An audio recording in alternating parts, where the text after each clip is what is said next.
Welcome to the Phil and H Travel Podcast. Is it worth it? Yeah, glad to be here. So, picture this scenario for a second. You're sitting on this wooden jetty. It's 6 o'clock in the morning. Right.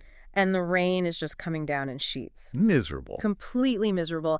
And your phone has absolutely zero signal, meaning you can't, check a weather app. You can't even text your family. It's just off the grid. Totally off the grid. And deep in your backpack, you've got this fistful of credit cards that are currently as useful as, pieces of cardboard. Because there's no ATM anywhere. Right. There isn't an ATM within 100 miles. And that public ferry that was supposed to take you to the mainland so you could catch your flight home. Oh, let me guess.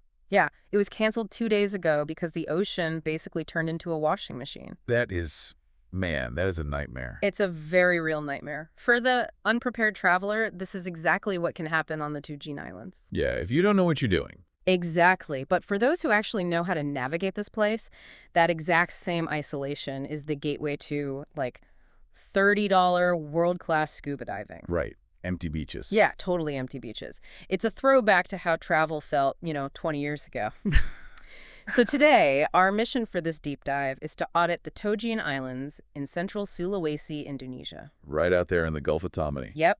If you're planning a trip and want the honest, is it worth it verdict before you book, follow the show on Spotify or Apple. Because, we really have to dig into this one.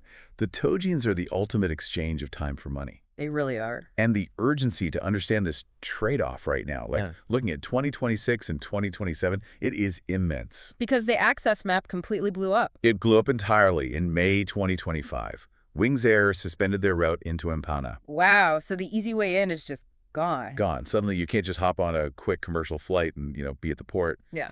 The new reality involves flying into Luwak or Gorontalo, which means facing a huge overland drive or a massive 12-hour overnight boat crossing. Right.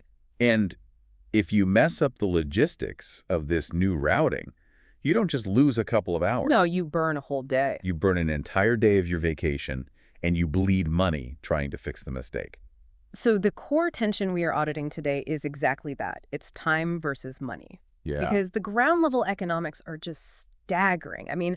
Fun dives are running $30 to $50. Which is incredibly cheap for that part of the world. Exactly. And you can grab a beach bungalow starting around, $19? Yeah, $19, scaling up to maybe $42 for Midrange. But to unlock those prices, you really have to accept the infrastructure void. Oh, absolutely. No banks, evening-only power from, noisy diesel generators, and marked up imported food. And then you have to add the weather variable to that whole tension. Right, because nature's in charge. Right. You only have a really specific window of viability out there. Yeah. April to November is the go-to, Yeah. with July and August providing the absolute peak reliability. For calm seas and good visibility. Right? Exactly. Conversely, the December to February wind season is, it's a genuine hazard. Because you can't even get on a boat. Yeah, the ocean swells literally trap boats at the dock. So this destination heavily filters its audience. So who is it for? It's a dream for divers, snorkelers, and, unhurried couples who genuinely just want to unplug. Okay, and who should skip it? It is a hard, absolute skip for short trips, families needing medical security, and this is a big one, anyone who insists on traveling cashless. Right. Do not go cashless. We're Yeah. going to get into that. So today we're putting in the due diligence. Yeah, we're methodically moving through the logistics, the budgets, the traps. And the biological and physical realities of these islands. But we need to dismantle a pervasive myth right away. The hidden paradise thing. Yes. If you spend 5 minutes on social media, you see the drone shots, right? Oh, yeah. Beautiful turquoise water. And you see the hashtags calling it a hidden paradise or a secret garden. Right. But treating it like a secret garden implies you could just, wander in off the beaten path while you're backpacking Southeast Asia. Like it's just a casual detour from Bali? Exactly. And that is wildly inaccurate. The Togean Islands are a fortress. I love that. A fortress. You have to earn your way in. And the toll is paid in meticulous planning and sheer physical endurance. I really love that fortress analogy because it perfectly frames the access problem. You don't just stumble into a fortress. No, you lay siege to it. Right, you lay siege to it. And the drawbridge essentially got pulled up in 2025. Let's break down the mechanics of why that Wings Air suspension changed everything. Yeah, let's look at the aviation side. When a regional carrier drops a route, it usually means the economics of flying a turboprop plane half empty just couldn't be sustained. Right. And the replacement option just illustrates how desperate the logistics have become. What's the replacement? The government stepped in with a Suzy Air Parentis flight. Okay, for anyone listening who isn't familiar with Indonesian aviation terminology, what does that mean? A Parentis route is a subsidized Pioneer flight. Yeah. It's designed to connect incredibly remote communities. So we're talking small planes? We were talking tiny single-engine Cessna Caravans. Okay. And they only run on Mondays and Fridays. Wow. But the real barrier isn't even the schedule, is it? No, it's the physics of a small aircraft. You are restricted to roughly 10 kilograms of baggage per person. 10 kilograms? That's what, 22 pounds? Yeah. And think about what a scuba diver carries. Right. You've got the BCD, the buoyancy control device. That vest alone weighs several kilograms. Exactly. Add your regulators, that heavy brass first stage that attaches to the tank. Your fins, your mask. Maybe an underwater camera housing. You blow past 10 kilograms before you even pack a t-shirt. Right. And the weight distribution on a Cessna Caravan is incredibly sensitive. They literally weigh the passengers along with the bags before boarding. Wait, they weigh the people? Yeah, to calculate the center of gravity. Oh, wow. So you cannot just pay an excess baggage fee to bypass physics. This hard limit completely eliminates the flight for the primary demographic, which is scuba divers and travelers packing for a week-long stay. So you're effectively forced to just abandon the air approach to Ampana altogether. Yeah, you really have to. Which leaves us with the two realistic gateways, Luwak and Gorontalo. Let's talk about Luwak first. Right. Airport code LUW. You've got multiple daily jet flights from Makassar, largely run by the Lion and Batik airline groups. And Makassar acts as the major hub connecting you to Jakarta, Bali, and Manado. Okay, and what about the northern gateway? That's Gorontalo, code GTO. There you have direct flights from Makassar, Manado, and Jakarta. Okay, so that sounds easy enough. But landing at either airport is merely completing the preamble. You are nowhere near the islands. Right, you're just at the starting line of a major maritime crossing. And the economics of that final leg are what truly boggle the mind. Let's give them the exact numbers. If you make it to Ampana, the daily speedboat to Wakai. Which is the main hub of the Togeans. Right, the main hub. That speedboat costs between 130,000 and 170,000 Indonesian rupiah. So that's about, what, $8 to $10.50 USD? Exactly, for an hour and a half at sea.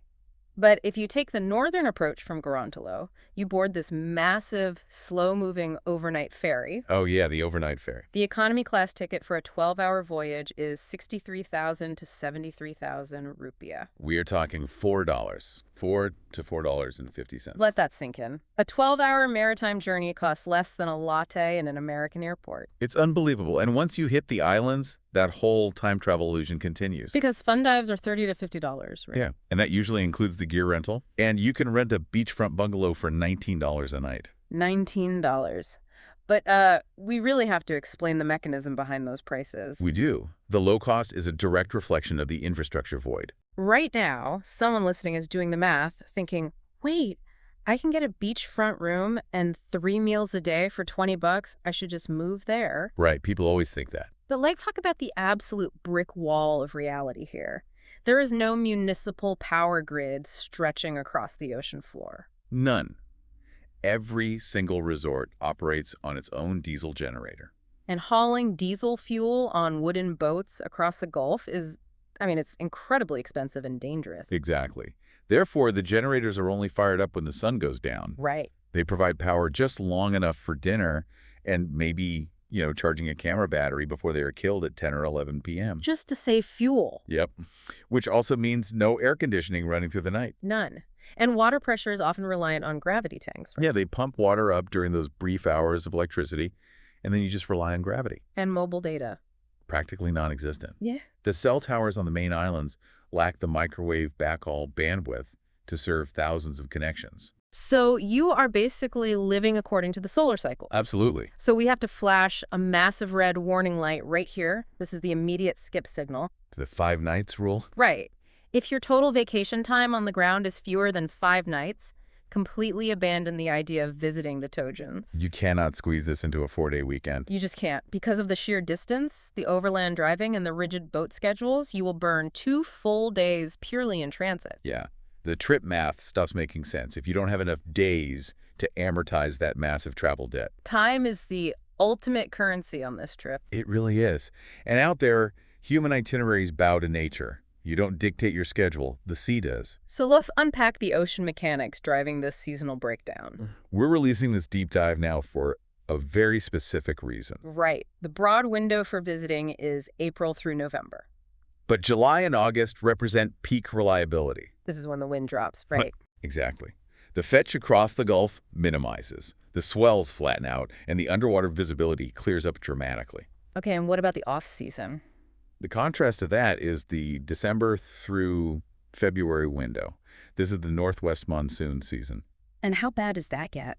Well, the fetch, which is the distance wind travels over open water to build up wave energy, turns the Gulf of Tammany into a cauldron. Wow. When a dive operator tells you the wind will cost you boat days, they mean the swell is physically lifting the boat so violently against the wooden pilings that boarding is a literal safety hazard. You just can't get on the boat. You can't. You're stuck on land. Okay, but let's say you want to be smart about this. You want the good water without the peak season rush. What's the play? The shoulder seasons are the strategic play. So April to June and September to November. Yeah. The ocean is largely cooperative, but the sheer volume of European travelers on summer holiday hasn't arrived yet. So you get your pick of bungalows. And less contested dive sites. Right. I want to touch on a biological quirk that surprises a lot of divers out here. We just talked about the wind and the seasons, but the water temperature itself barely fluctuates. No, it doesn't. It's a constant 27 to 30 degrees Celsius year-round. That's 80 to 86 degrees Fahrenheit. It's essentially bathwater. It is. Yet, dive shops will insist you pack a 3mm wetsuit or a thick rash guard. Yeah, and that requirement has nothing to do with the water. It has everything to do with thermodynamics on the surface. Explain that. So when you finish a 60-minute dive, your core temperature has dropped slightly.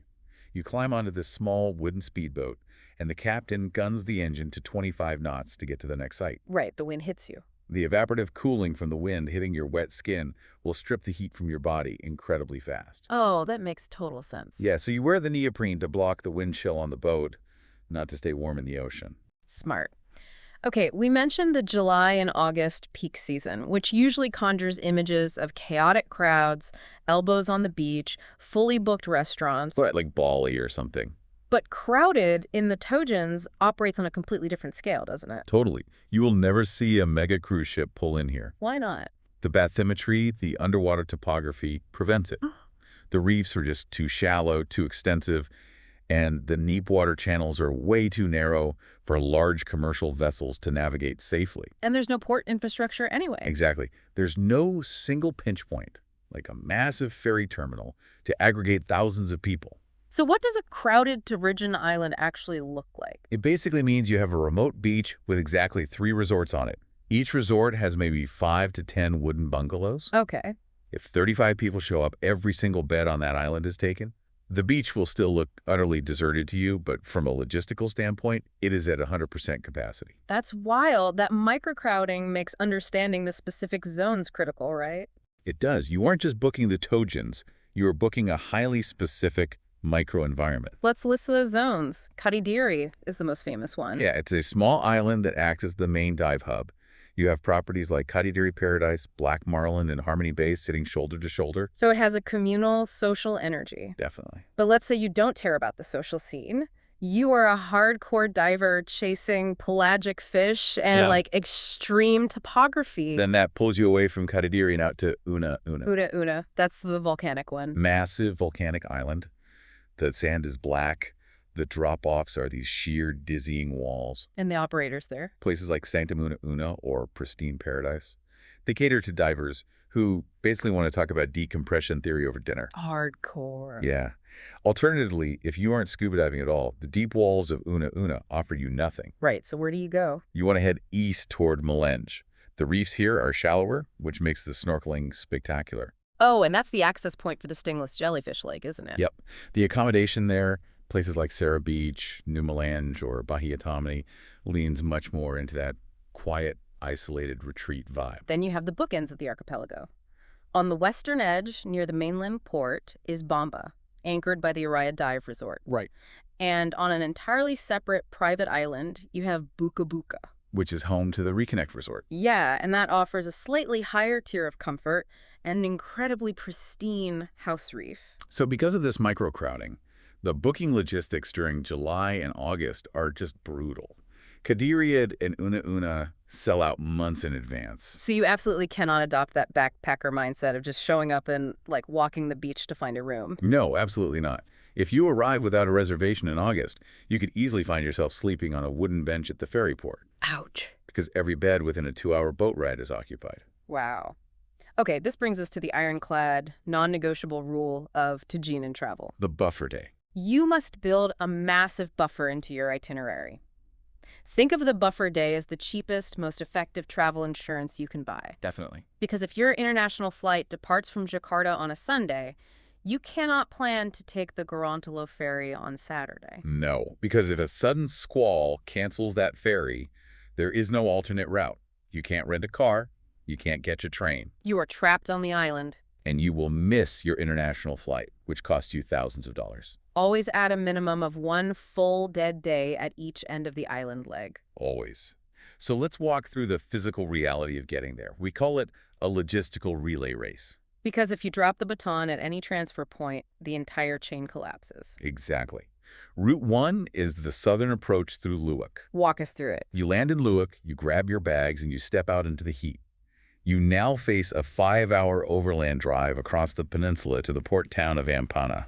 And the economics of this drive basically dictate how you travel. Right. A private car charter costs about 1 million rupiah. That's roughly $61. Right. So if you are a solo traveler, that's a steep hit. But if you gather 3 other people from your flight, you split it 4 ways. And that brings the cost down to about $15 a head for a 5-hour air-conditioned journey through mountains and palm plantations. That's pretty good. Now, there is a secondary southern option, flying into Palu. But the topography makes this a really punishing choice. Right. You are looking at an 8 to 12-hour drive over severely degraded mountain roads. Yeah, you can find a seat in a shared car for about 200,000 to 300,000 rupiah. Which is $12 to $18. But the physical toll of spending half a day crammed into a minivan on rutted roads just isn't worth the minor savings. The 5-hour Luwak route is vastly superior. Definitely. So once you survive the drive, you arrive in Ampana, you smell the salt air, hear the chaotic buzz of the port,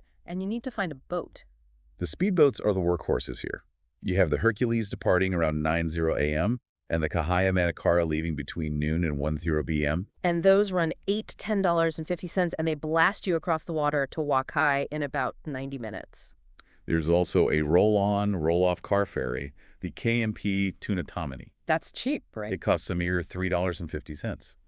But it takes 5 hours and only runs about 3 days a week. So unless you're traveling with massive amounts of cargo, the speedboats are the only logical choice. Now let's pivot to the northern approach, Route 2 via Gorontalo. You fly into the city, but the challenge here isn't a long drive. No, it's a marathon ocean crossing. The public ferry departs Gorontalo on Tuesdays and Fridays, usually around 3 or 4 p.m. This is a massive steel-hulled vessel undertaking a 12-hour overnight voyage. And the ticket is $4. $4 for 12 hours? $4. It buys you a spot on a vinyl mattress in a massive open-air dormitory deck. The atmosphere has to be intense. Oh, it is. You have the constant thrum of the giant diesel engines, the smell of clove cigarettes, families eating instant noodles, and this cool ocean wind whipping through the open sides. You basically absolutely must bring your own food. Food, plenty of water, and a thick sarong or a blanket. Because once the sun sets over the open ocean, the ambient temperature plummets, and the wind chill is significant. And the margin for error on Route 2 is practically zero. None. Because if your flight into Gorontalo is delayed by 4 hours on a Tuesday, you miss the 4:40 p.m. ferry. And the next boat isn't until Friday. So you are suddenly stuck in a small transit city for 3 days. The entire itinerary is shattered. It's gone. But imagine you actually make the connection. Okay, let's kickstart it. You endure the 12-hour crossing, sleeping fitfully on this thin mattress. The sun comes up, you stumble to the railing, and you see the archipelago rising out of the water. That emotional payoff is vital to understand. It really is. You're exhausted, you're probably dehydrated, sweaty, and questioning every decision that led you to this rusty ferry deck. Right. And then the boat maneuvers between the outer limestone karsts. You look down, and the water isn't just clear, it's this crystalline, glowing turquoise. You can see the coral heads 50 feet below the surface. The sheer, shocking beauty of the marine environment just hits you like a physical force. It acts as an immediate psychological reset. Yeah. But the underlying lesson is that the journey is demanding. You cannot fight the friction. No, if you expect a seamless, digitized transit experience where everything runs to the minute, the Togeans will break your spirit. You have to accept the delays, the heat, and the mechanical breakdowns as the actual texture of the adventure. Exactly. So the anchor drops, you haul your bags onto a wooden dock, and you need a place to sleep. Right. And the accommodation landscape here does not map onto Western standards at all. We really need to break it down into tiers, explaining exactly what your dollar buys. Let's start at the foundation, the backpacker tier. Okay. This tier ranges from $19 to $30 a night. You are buying a small structure made of woven palm fronds and wood, sitting directly on the sand. And the bathroom. Likely shared, or if it's attached, it features a cold water shower and a manual flush toilet, which is essentially a bucket and a scoop. Right. But here is the critical factor. That $19 price tag almost always includes half-board or full-board meals. Which is crazy when you think about it. The economics of that are fascinating. They aren't throwing in free food out of generosity. No, they are including it out of absolute necessity. Because you are on an isolated strip of beach separated from the main villages by miles of dense jungle or open water. There is no corner store. There is no street food cart. If the homestay doesn't feed you, you literally starve. Right. Places like New Milanis or various family-run homestays operate perfectly in this space. It's rudimentary, but you are trading plumbing for proximity. You step off your porch, and you are standing on a living coral reef. So cool. Moving up the ladder, we hit the mid-range couple tier. This spans $42 to $110 a night. What changes here? First, the plumbing moves inside with a private ensuite bathroom. Second, the power grid becomes slightly more robust. Right, the generator might run longer. And the voltage is stable enough to charge a laptop without frying the motherboard. You're looking at spots like Kedidiri Paradise, Black Marlin, Baitamani, or Sarah Beach. And this tier represents the most rational value proposition on the islands, right? Yeah, absolutely. Yeah. You get a comfortable mattress, a private space, and 3 solid meals a day. It removes the friction of deep backpacker travel while keeping you closely connected to the dive operations, which are usually run directly out of these resorts. But what if you are traveling with a family? This tier runs $90 to $160 a night, offering larger multi-bed units at places like the Kedidiri resorts or Buka Buka. And I want to plant a massive red flag right here. We need to discuss the reality of medical isolation. The danger cannot be overstated for families with young children. Right. Let's map out a medical emergency. Say a toddler develops a severe gastrointestinal infection or a high fever. You do not have a pharmacy. You do not have a clinic. To reach a hospital, you must charter a private speedboat. Hoping the weather is calm enough to sail. Right. Ride 2 hours to Ampana, and then strap into a car for a 5-hour drive to Luwak, or a grueling 10-hour drive to Palu. You are 12 to 24 hours away from intravenous antibiotics. That timeline is terrifying. It is. The Togeans are an incredible classroom for a resilient, water-confident 14-year-old who can handle snorkeling in deep water and eating fish and rice for every meal. But for a parent with a 2-year-old, the lack of a safety net transforms a vacation into a high-stakes liability. It is simply irresponsible to bring toddlers here. I agree. Let's look at the absolute ceiling of accommodation, the luxury and comfort tier. We must immediately define what luxury means at the edge of the grid. Because it does not mean air-conditioned lobbies, room service menus, or infinity pools. Exactly. True 5-star infrastructure requires a massive power plant and a municipal water supply.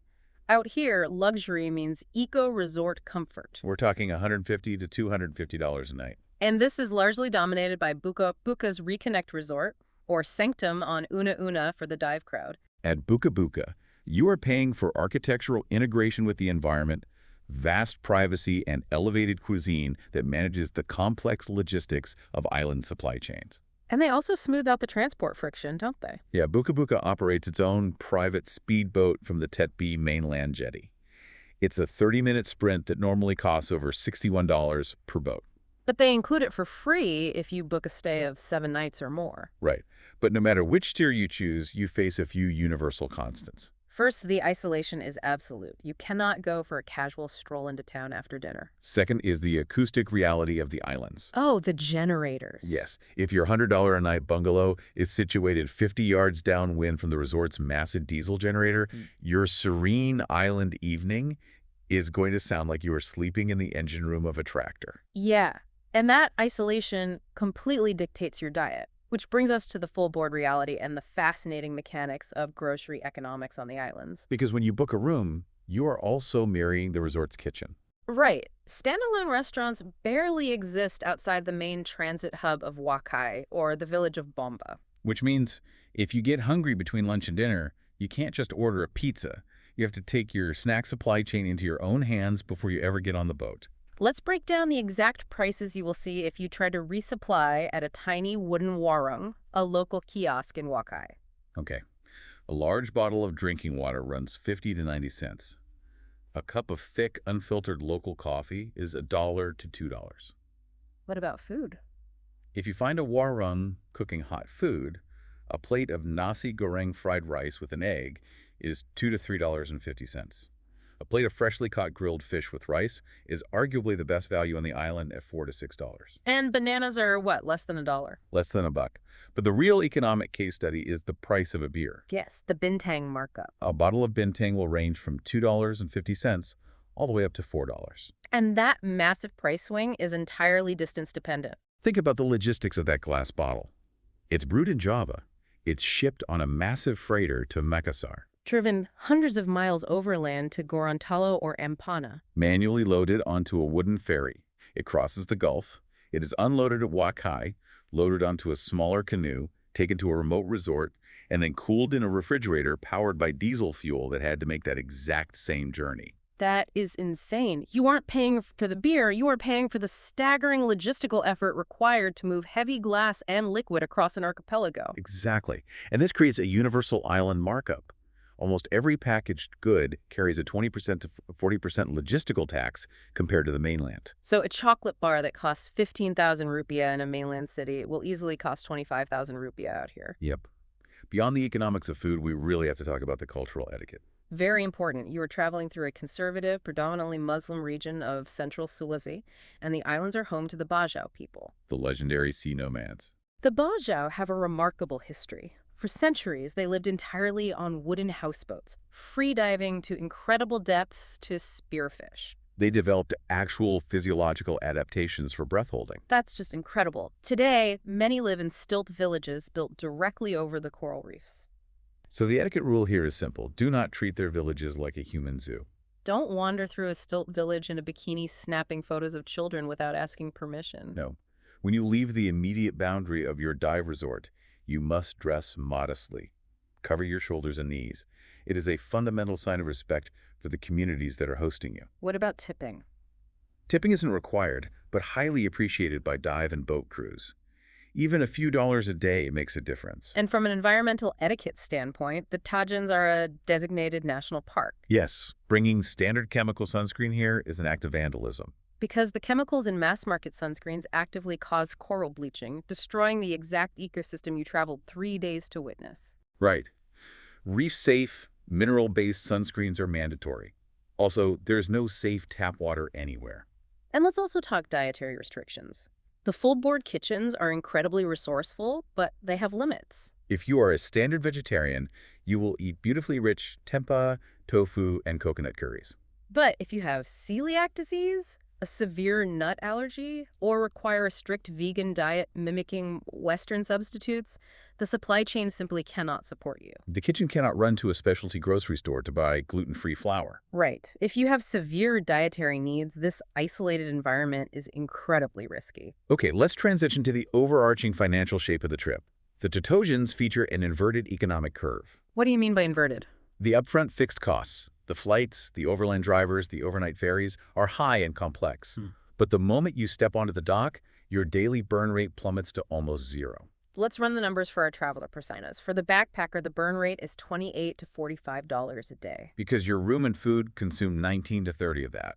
Right, and since your meals are covered, your only variable costs are $3 to $6 for a few snacks or a beer, and maybe $2 to $5 to pitch in for fuel if you hitch a ride on a local fisherman's boat. Add a $3 to $5 buffer, and that's it. But the backpacker budget has a self-destruct button. Scuba diving. Yes. The moment you decide to do a $40 fun dive, your daily burn rate doubles. You instantly graduate into the mid-range budget bracket. Okay, let's talk about that mid-range tier. That sits at $70 to $120 a day per person. Your room and board are 50 to 75. You allocate maybe 8 to 12 bucks for drinks. Then you amortize the cost of diving, say 1 or 2 dives, adding $30 to $50 to your daily average, or maybe 10 to 20 for snorkel trips. Throw in 10 to 25 for excursions, a $10 buffer, and you hit the sweet spot. Roughly $100 a day for an incredibly comfortable, dive-heavy vacation. Okay, now the family budget. This is where the math gets punitive. Yeah. Assuming 2 adults and 2 kids, you are spending $180 to $300 a day. Over 5 nights. That's $900 to $1,500 total, excluding flights. Right. 90 to 160 for the room and board, 15 to 30 for extras, 40 to 60 for boat or snorkel gear, and a solid $30 to $50 buffer. The trap here is that in places like Thailand or Bali, a family can balance an expensive hotel by eating $2 bowls of noodles on the street. In the Togeans, you are a captive audience to the resort's full board pricing. There is no cheap street food offset. The luxury tier tops out at $200 to $350 a day per couple. Your eco cottage runs $150 to $250. You might charter a private boat for $60 to $120 to dive exactly when and where you want. Plus $20 to $40 for extras, which brings up a fascinating modern travel fantasy. Oh, I know what you're going to say. When people hear that they can live in a beach bungalow with all meals included for $25 a day, the immediate thought is, I'm going to become a digital nomad. I'll stay for a month for $1,000 and work from the hammock. I am going to shatter that dream right now. Could I just live here? No, do not attempt to work remotely from the Togean Islands. The obstacle isn't just the lack of electricity during the day, it's the fundamental architecture of the internet out there. Most resorts rely on satellite connections, right? Yeah, but people fundamentally misunderstand satellite internet. They think about bandwidth, how much data you can download. But the real enemy is latency, or ping. Exactly. When you speak on a Zoom call, your voice data has to travel 22,000 miles up to a geostationary satellite and 22,000 miles back down to the mainland server before it even routes to your boss in New York. That physical distance creates a delay of over a full second. It makes fluid conversation impossible. You end up constantly talking over each other. Add in the fact that rain clouds physically block the signal microwave frequencies, and your connection drops constantly. It is an elite 8 out of 10 destination for a digital detox. It is a 4 out of 10 fireable offense if you actually need to log on and work. Long stay deals of $15 to $25 a night make it $900 to $1,600 a month, which is cheap, but terrible connectivity makes it a disconnection retreat. This technical reality leads us directly into the most critical part of this audit, the 3 named logistics traps. These are the specific structural pitfalls that destroy itineraries and vaporize budgets. Trap number 1 is the Ampana flight gap. This trap is purely a product of outdated information. Travel blogs are practically permanent, meaning people are reading articles written in 2023 telling them to just fly Wings Air into Ampana. Right. They build a tight itinerary around a flight that no longer exists. When they finally go to the airline website to book, they hit a dead end, panic, and quickly route a flight to the wrong airport on the wrong day. The penalty for this trap is losing a full day of your vacation and burning $30 to $60 on an unplanned transit hotel in Ampana or Gorontalo while you wait for the next ferry cycle. So what's the fix? The fix is absolute. Acknowledge the 2025 reality, fly into Luik or Gorontalo, and explicitly match flights to boat departure days before you click purchase on your tickets. Trap number 2 is the most dangerous, the cash island trap. I want you to imagine your travel budget as a scuba diver's oxygen tank. When you step onto the boat to the Togeans, you are diving into a completely cashless environment. 0 ATMs, 0 banks, useless cards. Every bottle of water, every tip to a dive guide, every extra beer takes a breath from that oxygen tank. The lived reality is that travelers miscalculate their burn rate. They get to day 4, realize their stack of physical rupee is almost gone, and panic. Once the tank is empty, you are forced to surface. And surfacing means abandoning your vacation. You have to pay for a speedboat back to the mainland, spend hours finding a working ATM, pull out massive stacks of cash, and pay for another boat back to your resort. You lose a minimum of 24 hours and $20 to $40 in transit fees purely because you failed to do the math. The fix is simple, but physically cumbersome. Calculate your total expected budget, add a strict 20% emergency buffer, and withdraw it all in physical rupiah, in luk or Gorontalo. Be prepared to carry a literal brick of cash because the largest Indonesian banknote is 100,000 rupiah, about $6. If you need $600 for a week, you are carrying 100 physical bills. Keep it in a dry bag. Trap number 3 is the weather window ferry trap. This happens when travelers treat the Gorontalo overnight ferry, which runs Tuesday and Friday, like a guaranteed high-speed train network, They assume a Tuesday ferry will always arrive on Wednesday morning. perfectly aligning with their Wednesday afternoon flight out of Gorontalo. But as we discussed in that December to February wind season, safety protocols dictate that ferries do not sail into massive swells. If the port authority grounds the ferry on Tuesday, you miss your Wednesday flight. The penalty is catastrophic. Missing an international connection will cost you hundreds, if not thousands of dollars. The fix is that universal rule. Always have a buffer day, and heavily favor the Ampana speedboats over the Gorontalo ferry if your schedule is rigid. Let's shift our focus to the physical safety of the region. When travelers hear about remote islands in Central Sulawesi, a common, though often misplaced fear is crime. We need to fundamentally reframe the risk hierarchy here. You aren't worried about violent crime or scams, which are incredibly rare. The communities are incredibly welcoming. The actual statistical threat to your safety is the absolute isolation. Let's talk about the specific medical risks of scuba diving. We need to explain decompression sickness or getting bent. Yeah. When you breathe compressed air at depth, the immense pressure forces nitrogen gas to dissolve into your bloodstream and tissues. And if you ascend to the surface too quickly, the pressure drops rapidly, and that dissolved nitrogen turns into physical gas bubbles inside your body. It causes agonizing joint pain, paralysis, and can be fatal. The only treatment for decompression sickness is getting inside a hyperbaric recompression chamber, which forces the bubbles back into solution. And the nearest chamber to the Togeans is far away in Palu. You cannot fly in a plane with decompression sickness, so your only option is a grueling multi-day boat and car journey while in excruciating pain. Because of this terrifying reality, you must dive conservatively. Yeah. You extend your surface intervals, you stay well within your no decompression limits. And you absolutely must purchase robust evacuation insurance. It is non-negotiable. From a pathogenic standpoint, malaria is historically present in parts of Sulawesi. You need to consult a travel clinic before you leave. Require a prophylaxis like Malarone. Yes. Furthermore, mechanical protection is key. Use strong mosquito cover during the dawn and dusk feeding times. We frequently get questions about solo female travel in this region. It is broadly very safe.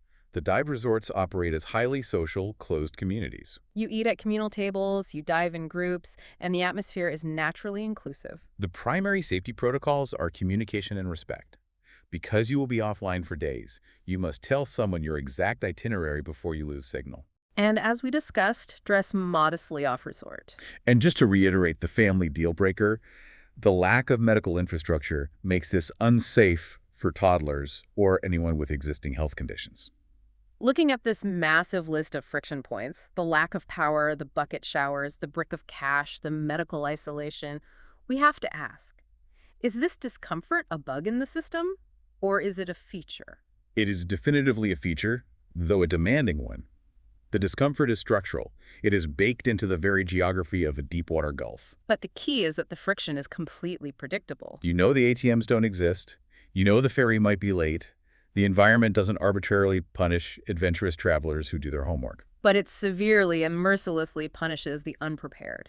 So what is the reward for enduring that friction? Let's talk about the highlights. Let's talk about why you sit on a ferry for 12 hours. The payoffs are almost exclusively underwater. We mentioned Una earlier. This is world-class volcanic diving. You drop down along a sheer wall that plunges hundreds of meters into the abyss.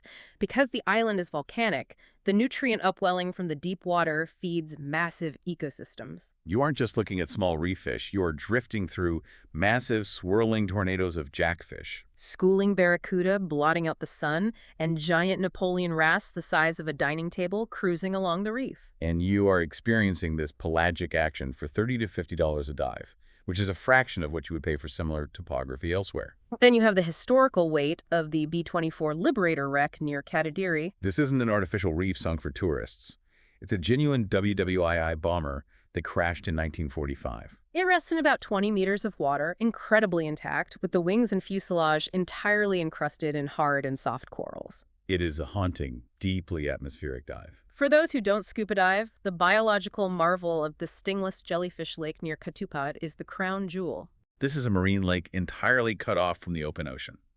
Over thousands of years of evolution, isolated from natural predators, the jellyfish here simply lost the biological need to maintain their stinging cells. You put on a snorkel, you slip into the warm green water, and you are instantly surrounded by thousands of pulsating translucent jellyfish. You can gently push them aside with your bare hands. It is a surreal, alien experience, and it's cheap and easy to snorkel from Midrange. Add to that the sheer coral canyons at Reef 5, the vibrant house reef at Buka Buka, and the above-water reality of zero crowds. Because there is virtually no light pollution from the mainland grids, the dark skies are just a staggering blanket of stars. But I'm going to play devil's advocate. We have to be honest about the disappointments. What sucks? First, the beaches. Yeah, if your mental image of a tropical island is endless, wide stretches of blinding white, powdery sand, you need to aggressively adjust your expectations. The geography here is dominated by limestone karsts and jungle that pushes right to the waterline. The beaches are often narrow and highly tide-dependent. At high tide, they are beautiful. At low tide, the water pulls back to reveal expanses of broken coral rubble. The primary aesthetic reward of the Togeans is located under the water. The second disappointment is the digital anxiety. If you are someone who compulsively checks your email or needs Wi-Fi, the first 48 hours of digital silence will induce genuine psychological panic. And finally, the hidden toll of transit. The pristine drone photos on Instagram willfully omit the grueling, sweaty 2 days of brutal travel required to capture that footage. When evaluating the economics of the trip, we have to look at money wasted versus money saved. The single biggest waste of money in the Togeans is panic booking a private speedboat charter across the Gulf because you missed a scheduled public ferry. You are instantly incinerating money to fix a logistical error. On the flip side, the ultimate value play is targeting the shoulder months. If you book in May, June, or October, you unlock quiet resorts, exceptional diving conditions, and you avoid the peak Kadadiri prices and anxiety. If a listener has made it this far and is thinking, this sounds incredible, but the logistics are just too intense for my current skill level, we need to provide alternatives. What gives you a similar experience with less friction? Alternative number 1 is Bunaken, located in North Sulawesi. Bunaken has almost identical style sheer reef wall diving.